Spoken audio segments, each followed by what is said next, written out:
Assalamu alaikum. Hi everyone. Hello. Today I will be taking you through statistics 2. We're going to calculate the mean using various methods.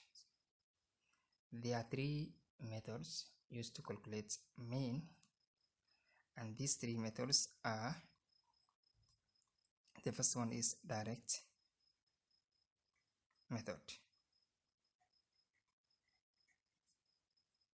second one is assumed mean method, and the last but not the least is step deviation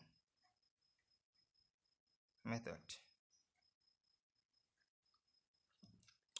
We'll be using these three methods to solve a question, and the answer that we are going to get should be equal.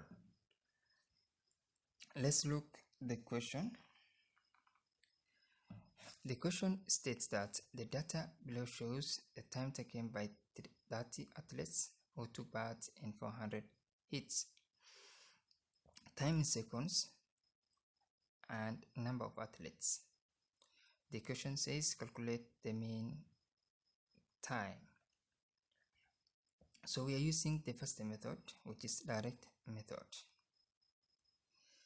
In this method, you need 4 columns. You need 4 columns in your distribution table.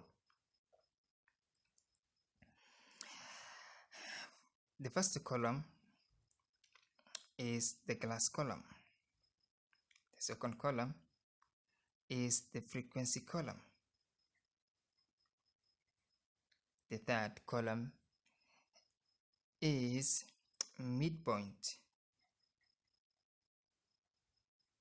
column, and the fourth or the last column is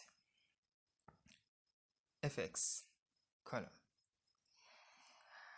Out of these 4 columns, 2 columns are given in the question, always in the question.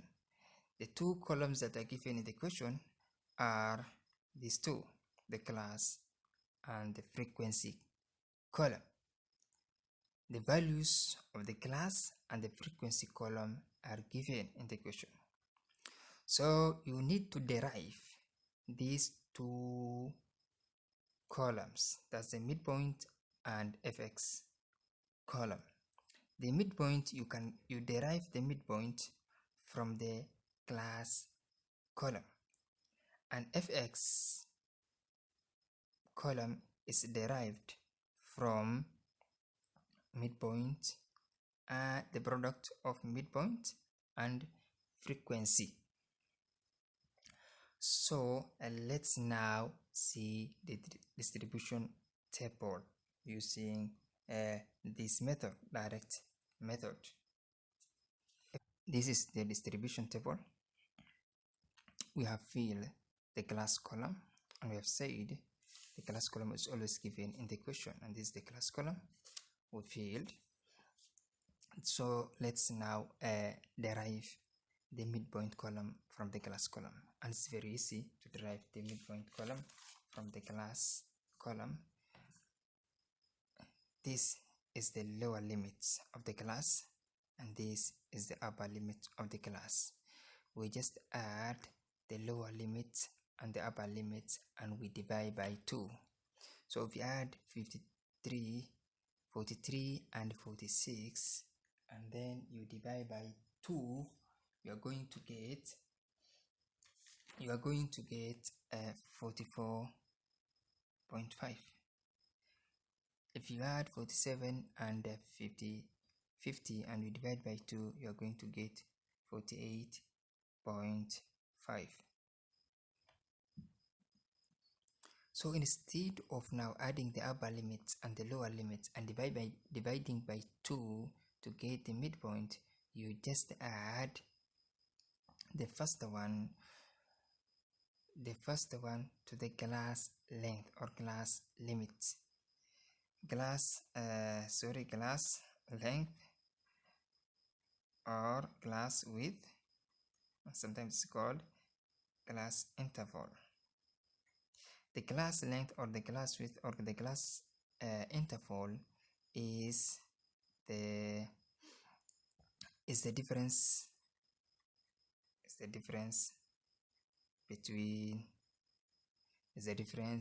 between upper limit and lower limit. In short, is equals to, we can calculate, we subtract upper limit and minus lower limit. That's now the class length or class width or class interval. So our class length is, if you subtract 43 from 46 is 3, then you have to add that 43 because it is included. It is now 4. Our class length is 4. So if you add 44 to 4, you will get 48.5. If you add 48.5 to 4, you will get 52.5. And if you add to that one, you will get 56.5. Just like that, 60.5 and 64.5. The frequency is also given. We have said in this method 2 out of the 4 columns are given. The frequency is one of it, and this is now the frequency. I have 0, 3, 12, 10, 4 and 1. So fx, we have said fx, you can derive fx, this column of fx, from the product by multiplying, just multiplying this column f and this column, which now is x, midpoint column. Then if you multiply 44.5 times 0, you just get 0, 48.5. Yeah, if you multiply 48.5 times 3, you're going to get 145.5. If you multiply 52.5 times 12, you are going to get 630. Then 56.5 times 10, we are going to get 565. Then this one we are going to get 242, and this one you are going to get exactly the way it is, because it is times 1. Sorry. So now we have filled all the columns. So now to get the mean, mean is equals to, let's get the summation of fx. Summation of fx, it is the total of fx. We add all these to get fx, summation of fx. So if we add all, we'll get 1647, and the summation of f is given, it is 30. So mean is equals to summation of fx over summation of f, which is the summation of fx is 1647 divided by 30, and the answer is, the answer you're going to get is 54.9. Now we have solved this question using one of the method, and that one is direct method. So in our next video,